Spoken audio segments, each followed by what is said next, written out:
Akkam jirtan kabajamtoota hordoftoota miidiyaa madanageenya kanneen biyya keessaa biyya alaa teessaniin hordoftan marti keessanuu egaa hordoftoota keenya guyyaa har'aa ajajaa waraana bilisummaa Oromoo kan kaaba Oromiyaa jiru dubbifnee jirra inshaallah. Egaa hordoftoota keenya haala yeroo ammaa kana wal qabsiisee maal jedha ka jedhu kan simbiraan geenyu ta'a kan simbiraan gahu ana boole keessa muhee callaa hagadhuma sagantaa keenyaatti nu faana ta'an affeerraa keenya. Aloo jaalqeerenso. Ayya. Akkam nagaa fayyaa? Fayyaa akkami? Nagaa walla alhamdulillah har'a geenye meekami haalli biyya keessa jiru kun akkami mee uummanni keenya yaaddoo hamaa keessa waan jiruuf lolli gama kaabaatti deemu kunis gara daseetti gattirataa jira waan ta'eef kanarraas gaafachuu barbaanneeti isinis akka ajajaa olaanaa waraana bilisummaa Oromoo kan kaaba jiruutti wantoota tokko tokko waan duukaa buutanii hordofaa jirtuuf kanarraa isin gaafanna jenneeti isinis ta'ee haalli biyyattii yeroo ammaa kana keessa jiru maal fakkaatame?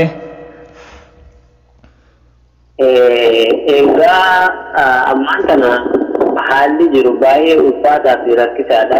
Amma qofa osoo hin taane egaa kaaba kanatti lolichi yeroo dheeraa lakkoofsise dhiibee akkuma dura jechaa turre wal dhiibee amma oofee fi lafa keenya irratti kasheenee jiru kalolli ka deemaa jiruu fi ka deemuuf jiru lafa keenya kanarratti kanaafuu ummati keenya durmaanuu aadaa turre wal utubuu qaba wal bira dhaabbachuu qaba walitti himachuu qabu waan danda'uun wal bira dhaabbachuu qaba akkuma jenne haala ammaan tanaa keessatti gaa haalli deemaa jiru baay'ee ulfaataa baay'ee rakkisaa fi gara fuulduraatiif of eeggannoo cimaa ka barbaachisuudha jaalkiyya. Hayyee mee amma uummanni keenya addatti wanti inni eeggatuu qabu kami? Qaamii uummata keenyaa diinaa isa kami? Ka immoo biraa isa kami? Yeroo ammaa kana beektaa diinni burjaajii baay'ee waan uumaa jiruufu kanaafuu uummanni keenya isa kam kabajuu qabaa? Isa kami diinni isaatii? Isa kam eeguu qabaa? Isa kam kabajamee kanallee adda baasi uummata keenyarraa afaan makeetirraa haa dhaga'ani. Ummati keenya diinni isaa eenyu ka jennu yoo taate diinni isaa qaama isaa ammaan tana impaayera Itoophiyaa afaan qawweetiin ijaaramee ummata Oromootii fi ummata biyya tanaa bara dimokiraasii haqaa fi walqixxummaatti amanan hundumaayyuu kan nyaachaa jiru sirna nama nyaataa kaleessa irraan jalqabee hanga irratti sirna mukufa dullacha akaakayyoota isaanii bara qaroominni waan takkaa hin jirre doofummaadhaan sammuu sana hin bulchanii tumaa turan san deebi'anii har'allee jaadaa 21ffaa keessatti ummata keenya kana raffa'anii sirna kaleessaa sun irratti deebisanii hanga har'aan tanaallee ittiin bituu bara barbaada warra naaf eenyootaati. Diinni keenya kan ammatti diinni keenya kan ammatti isa gara fuulduraa eenyutu diina keenyaa ka jedhuudhaaf diinni dhaabbataan sirri dhaabbataan hin jiru. Akkuma jedhame kun ammatti diinni keenya kana isa booda dhufuuf hundumaayyuu dammaqiinsaan eeggachuu keessisa ammatti sirri isaa uummata Oromootiif waraana bilisummaa Oromoo qofa akka ta'e beekuu qaba. Kana waan ta'eef dammaqiinsaan waan deemu hunda waraana bilisummaa Oromoo bira dhaabbatee waan waraanni bilisummaa Oromoo jibbe waan waraanni bilisummaa Oromoo jaalate waraana isa bira dhaabbatee waraana isa maddii dhaabbatee qaama dhufu kamiyyuu waraana sana waliin dura dhaabbachuu danda'uu fi karaa waraanni isaan jedhe sun irra deemu karaa waraanni sun irraa maquu qaba. Uummanni keenya wal dhaggeeffachuu qabna wal bira dhaabbachuu qabna.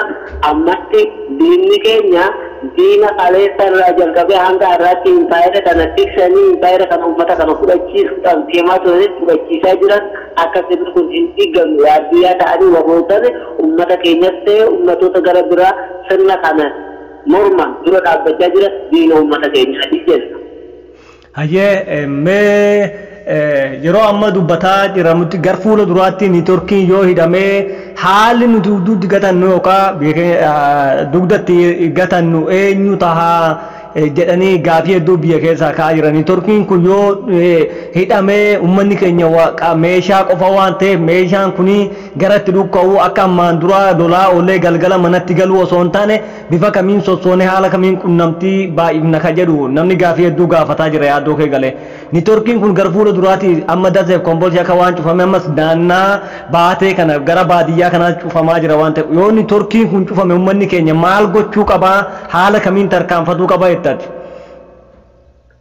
ummati keenya neetworkiin ni badati badaas jira badees jira ammaan duratti amma kallattii sochii waraanaa itti jiru hunda keessatti sirni kun warri akka dhiiga bakka ummati kun waliin qunnamne sirni kun akka achitti akka waan neetworkii waliin dhaabbatutti fakkaatee balleessuun numa jira haa ta'u ummati keenya ummati Oromoo waraanni isaa isaan keessa kan jiru waraanni bilisummaa Oromoo qaama isaati isa keessa jira kallattii waraana isaa ittiin beekamu alaabaa mataa isaa qaba waraanni bilisummaa Oromoo mata isaa keessa socho'u alaabaa waraana bilisummaa Oromoo sun ilaalee waraana bilisummaa Oromoo ta'uu beekee qaama isaa ta'uu beekee itti dhiyaatee waan jiru waliin mari'atee waliin socho'u san qofa osoo hin taane caasaaleen jiru ummata kana keessa jiru karaa dabballoota karaa garaagaraatiin dameen jiru ummata kana keessaa fi waraana kana keessa wal hidhatee waan jiru karuma suni wal hordofamuu ni danda'a kanaafuu gara neetworkii ammatti wal caqasuutu wal hordoffiidha yoo wanta akka illee dhabame wal keessa jirra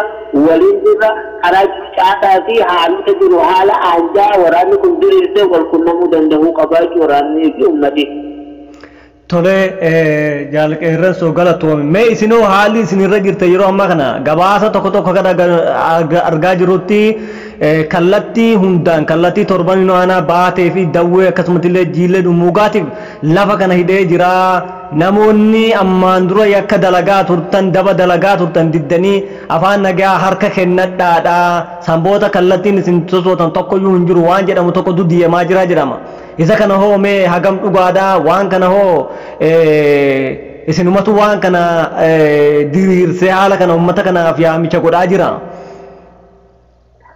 Waraanni keenya waraanni bilisummaa Oromoo kallattii lafoota Oromoon keessa jiru ummati Oromoo keessa jiru keessa durumaanuu ni jira ummati keenya ni beeka warroota badii dalaganiif badii silaa badiidha badii dalaganii murtii silaa waraanni bilisummaa Oromoo hin kennu murtiin kan ummata Oromooti daba ummata Oromoo irratti hojjete namni kamiyyuu waraana bilisummaa Oromootiin murtiin kennamaaf osoo hin taane badii dalagame kamuufuu itti gaafatamaan ummata Oromooti garuu badii dura dalagamte san dhiisanii san lakkisanii kaasaa gara biraatti lakko osoo hin deemne gara ummata isaanii deemanii badii isaanii amananii ummata isaanii deeganii ummata Oromoo dhiifama gaafachuu ummata Oromoo deemuu qabaniin keenya dhaabsa keenya.